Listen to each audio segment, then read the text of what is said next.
হিন্দি সিনেমার পর্দায় এক অদ্ভুত মুগ্ধতা এনে দিয়েছিলেন যিনি। পর্দার পেছনে তার জীবন ছিল ততটাই নিঃসঙ্গ, জটিল আর বেদনায় ভরা। তিনি মীনা কুমারী, সিনেমা প্রেমীদের কাছে পরিচিত ট্র্যাজেডি কুইন নামে।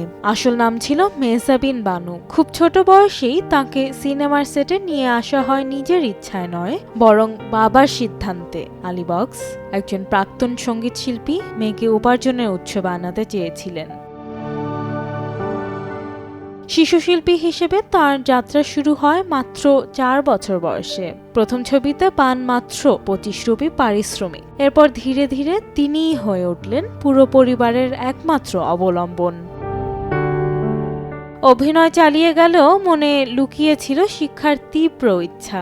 বাবা মেয়েদের স্কুলে পাঠাতে চাননি, তাই নিজেই চেষ্টা করতেন শেখার।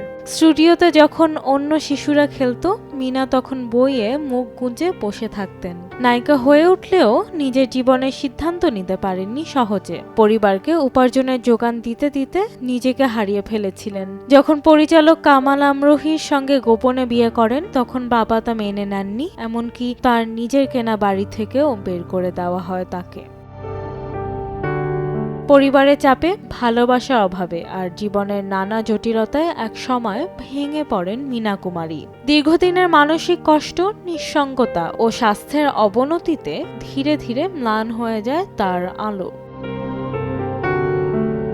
মীনা কুমারীর জীবন আমাদের মনে করিয়ে দেয়, সব চকমকে জিনিস সুখের হয় না। আলো ঝলমলে পর্দার আড়ালেও থাকে অন্ধকার। আয়রা আবিদ, সময় সংবাদ।